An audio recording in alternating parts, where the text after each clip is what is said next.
Salut mes chers matozoaires, ça faisait un bail. Écoutez, j'ai pas mal réfléchi et ça va être chaud d'expliquer la classification en détail sans faire des épisodes de 45 minutes. Donc j'ai décidé de changer un peu le concept. À partir de maintenant, je vais faire des épisodes découverts de la biodiversité et de gros épisodes sur la systématique et même peut-être des épisodes sur l'histoire des sciences, à voir. Alors, pour ce premier épisode, je vais vous parler d'une famille d'échinodermes. Ça me permet d'introduire les deutérostomiens parce que moi, j'aime bien introduire des choses. Cette classe, c'est celle des holothuries, les concombres de mer. Le truc important avec cette classe et une des synapomorphies des échinodermes, ce sont les podia. Ce sont une sorte de tout petit mini pieds tout chou tout plein, qui permettent à ces animaux de se déplacer et de se nourrir entre autres. Avec ça, on a aussi un système de défense, les tubes de Cuvier, et un système squelettique calcaire formé de microscopiques figures, genre table, roue ou encre. J'en ai même vu en forme de pistolet.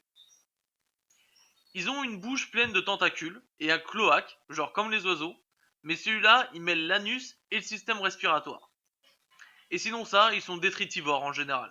Ça sous-entend bien de quoi ils se nourrissent. Après, niveau diversité, on a d'après le WORMS, ou World Register of Marine Species, les apodidas, donc sans podia. Ouais, je sais, je vous ai dit que c'était un des trucs les plus importants chez eux, mais... Oh, hein. Donc, bon, ok, d'accord. Puis merde, ces trucs-là, ils ont eu tellement de régression qu'ils respirent carrément par la peau. Sinon ça, il y a 3 familles, avec le record de taille de toutes les holothuries, le cordon mauresque, de près de 3 mètres. C'est plutôt ridicule comparé à Longissimus, hein. Avec ça, on a les Aspidochirotida, avec 4 familles. Certains possèdent des dents anales. Ouais, des dents anales. Pour protéger des intrusions qui leur bouffent le cul, littéralement. En plus des tubes de Cuvier, ils peuvent balancer leur système digestif pour se défendre. Et finalement, il y a une espèce qui est plutôt cool, qui se protège en se foutant des valves de coquillage sur le corps. Après ça, on a les Dendrochirotida. 11 familles, pas de tubes de Cuvier, et certains sont immobiles, comme des polypes un peu, pour pas parler de choses qu'on n'a pas encore vues. Ensuite, les Molpadida. Il y a 4 familles, et la plupart d'entre elles ont une sorte d'appendice caudal qui leur permet de pas se chier dessus, vu qu'elles vivent sous le sédiment. And finally, les Elasipodida. Ceux que je trouve le plus fascinant. Surtout qu'ils n'ont pas pour la plupart la gueule de concombre de mer, mais alors genre pas du tout.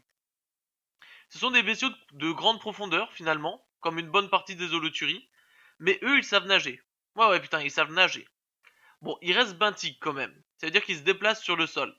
Mais parfois, ils peuvent voyager dans la colonne d'eau, genre quand ils se sentent en danger. Il y en a un, très particulier, Pelagotouria natatrix, qui lui est entièrement pélagique. Il vit que dans la colonne d'eau.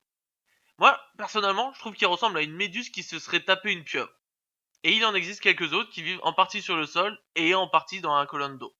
Voilà ce qu'il en est pour les holothuries. J'espère que ce nouveau format vous aura plu et je vous dis à la prochaine mes petits métazoaires.